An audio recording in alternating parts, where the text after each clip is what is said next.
Hey, this is Kelchips, and welcome back to my indie game project, which still doesn't have a name, but it does have a concept, Devlog episode number 1. We're back, baby. And in this episode, procedural generation. So if you're new here, hi, I'm an indie dev who's currently working on his dream game, which I plan to be a mashup of a dungeon crawler and a farming simulator. Basically, you play as a monster hunter who finds loot in dungeons and then uses that loot to make friends and make a living for yourself in the local town. This past week, I've been working on making randomized dungeon levels, since the idea is you're going into a dungeon over and over again, so it needs to be fresh and exciting every time. So this devlog is going to be about the long journey of how I came up with what you're seeing on the screen right now. So I ventured into the world of random level generation, and it went kind of like this. So when the game starts, if game has started, we just want to procedurally generate rooms, and yeah, that should work. Just save that and test it out. Alright, looks pretty good. Awesome. Yeah.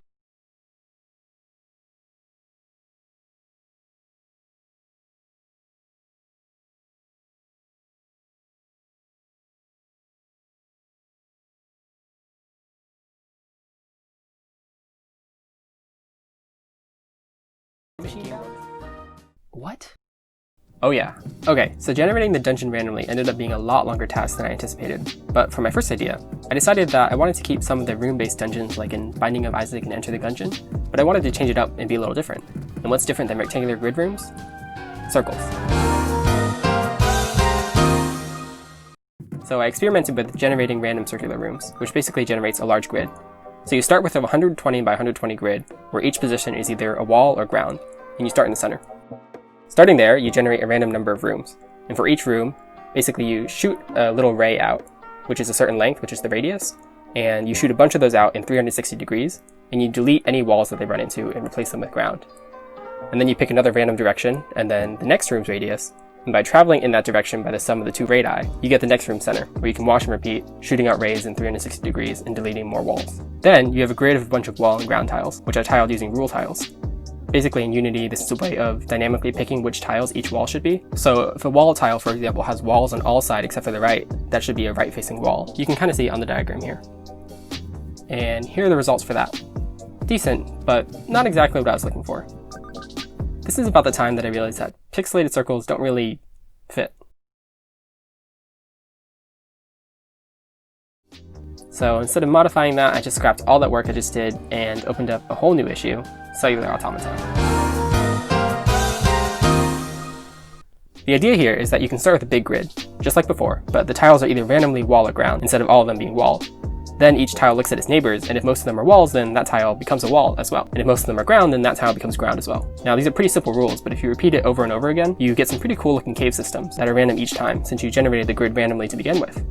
But the trees just weren't cutting it for the grid-based room generation. They look kind of janky on the circles already, so I decided that it was time to hunker down and draw some tile sets. Remember Goal 4?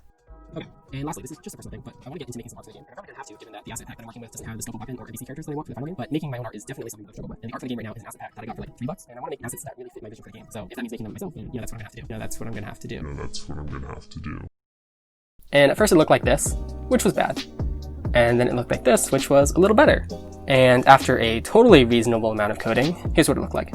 Here you can see each of the steps happening in order, so I repeat the steps like 4 or 5 times and then get pretty cool looking rooms. Decent again, but something just didn't feel right.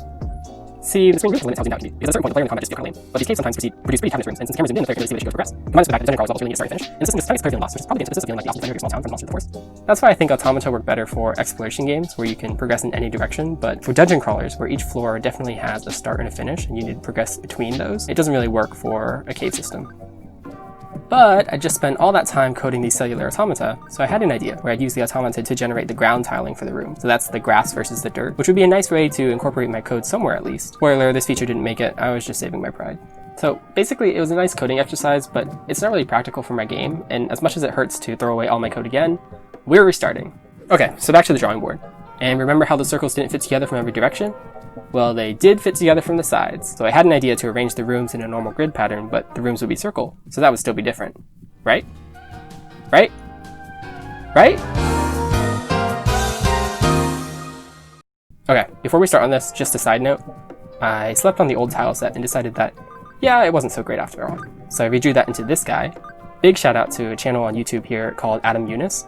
He's a great pixel artist and the channel is awesome, so if that interests you, you should definitely check him out. Okay, so the game plan kind of goes like this. Generate a circular room in the center of the grid using the ray method from earlier. Then choose one of the 4 directions to spawn another room that's either north, east, south, or west, and make sure that there isn't a room there already.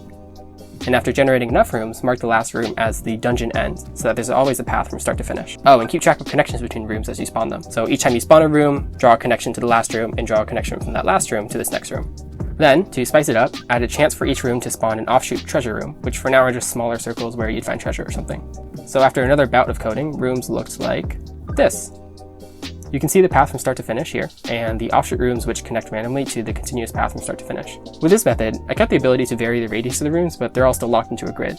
So there's a little bit more control, but it still has that circular room shape, which is making it different. Kinda. So, after this long journey of going from circular rooms to cave generation, back to circular rooms, I still wasn't satisfied. Something about the circles just didn't feel right. Alright, basically the circular rooms weren't settling with me for a number of reasons. It's kind of a lot to explain, so I'll just flash it on the screen here. So, I conceded and finally decided on conventional rectangular rooms and just scrapped the need for me to be original because at the end of the day, I don't think it actually made the game any better, and I got caught up in creating something novel without considering that novelty has to be valuable and serve the ultimate goal of giving players an engaging and powerful experience, which in game design is rooted in just plain fun. Somewhere around here I also redrew the tile set, which, I'm not gonna lie, kind of has me hyped up to work on more art for this game. I was never really proud of my art skills, but making these, I'm really proud of myself and excited to be making more. Finally, I added doors, which right now just transport you a fixed distance in a certain direction based on which room it's connecting to. Camera movement between rooms, and each room right now just generates random enemies and terrain at different locations in the room. And so yeah, that's where we are right now. Phew, that was a lot. Anyway, yeah, Unnamed Indie now has a procedural dungeon generator. If you've been around, you probably noticed that the enemies here are a little different too, and that's because I actually implemented some basic AI and pathfinding. So right now there's a patrolling melee enemy and a ranged scout, but that's something I'll be talking about in the next devlog. Moving forward, I'll be finishing the room generation to make handcrafted room layouts that are chosen randomly, and I'll also be working on a loot system so you can change your weapons and maybe spend your gold somewhere at a shop in the dungeon. So keep an eye out for that. Also, I'm excited to announce that I'm taking the game in a new art direction. I'm glad that so many of you liked the art in the last devlog, and I know this may be disappointing for you, but I really wanted the art for this game to match my creative vision, and that probably means moving away from the asset pack that I was using up to this point. The grass and the wall tiles for the forest are all mine, and that's just the start of that. This means, of course, more work for me, but I think this is the right decision for the game at the end of the day. So I'll be a solo developer and artist for this game, at least for now, and I'm gonna start phasing out the old art and make it all mine. Anyway, if you want to keep updated about my art endeavors or about the way this farming game meets dungeon crawler continues, drop a sub and leave a comment with any suggestions you have about the game. Really excited to see where this one's gonna go, especially thinking about making a town and writing up all the townspeople to interact with. But yeah, that's all for now, I think. Thanks, y'all.